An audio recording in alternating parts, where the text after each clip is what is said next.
Stitching நல்லா ஸ்பீடாக பண்ணுறீங்கப்பா. வெளியில் ஸ்டிச் பண்ணி கொடுப்பீங்களா? கொடுப்பேன் அது.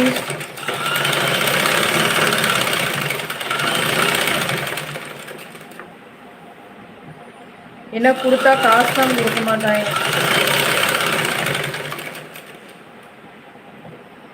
வெளியே தச்சு கொடுத்தா காசு வாங்க முடியாது.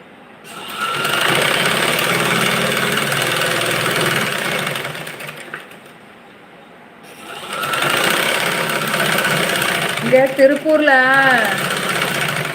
ஸ்டிச்சிங் பண்ணோன்னு நினைங்களேன், இந்த பீக் அடிக்கிறதுக்கு பீஸ் ரேட்டுக்கு போனோன்னா அவ்வளோ காசு. ஷிஃப்ட்டுக்கு போனோன்னா ஒரு நாளைக்கு 750 ரூபா 800 ரூபா.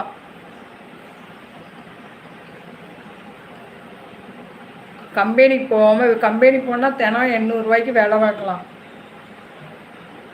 சரி போகக்கூடாதுன்ட்டாங்க. வீட்டில் இருந்து ஏதோ ஒன்று பார்த்துக்கிட்டு இருக்கேன்.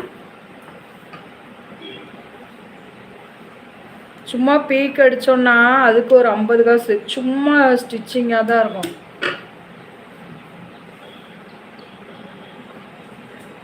என்ன அவ்வளோ கொடுக்குறாங்களான்னு கேட்குறீங்க? நானே 20 ரூபா சம்பளம் வாங்கினேன்.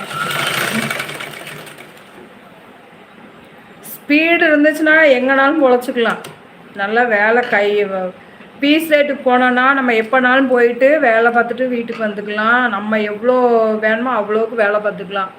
ஷிஃப்ட்டுக்கெலாம் காலையில் 8:30க்கு போனோன்னு நினைங்களேன், நைட்டு 8 மணிக்கு விடுவாங்க. ஆனால் அன்னைக்கு சம்பளம் வந்து அவங்க வைக்கிறது தான்.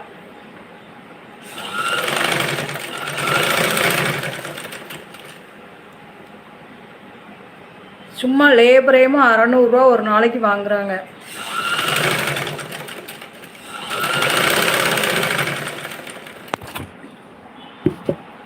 அங்கே போனால் உங்களுக்கும் டைம் பாஸ் ஆகும், காசும் கிடைக்குதுலக்கா. நீங்கள் ஏன் போயிட்டு வரலாம்ல? போயிட்டு தான் இருந்தேன் ஆதீஸ். ஜூலை வரைக்கும் வேலை பார்த்தேன். சரி வீட்டில் கொஞ்சம் இதாக இருந்துச்சா, பசங்கள்லாம் ஸ்கூல் போகிறாங்க. 2 பொண்ணா, பார்க்குறதுக்கு ஆள் இல்லை. இவ்வளோ நாள் வேலைக்கு போய்கிட்டே தான் இருந்தேன். அதான் யூடியூப்பில் ரொம்ப வரல. ஜூலைக்கு அப்புறம் தான் யூடியூப்பே போட்டதை. சரி சும்மா இருக்க வீடியோஸ் சொல்லியிருக்கேன். வேலைக்கு இப்போ நினச்சா கூட போகலாம், வேண்டான்ட்டாங்களே.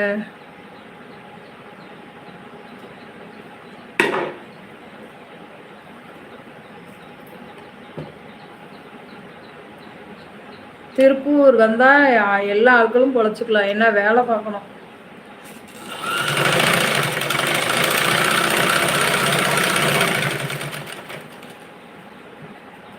பார்க்காத வேலையே கிடையாது.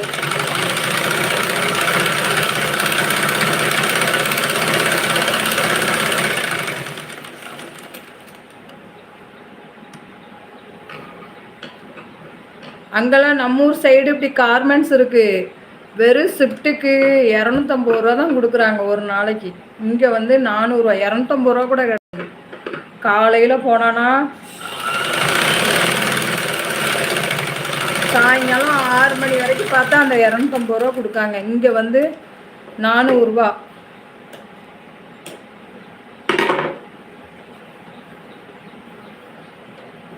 நான் நினச்சா இப்போ கூட சரி பிள்ளைங்களுக்காண்டி வீட்டில் அப்படியே இருக்கேன். வேலை அப்படி பார்ப்பேன்.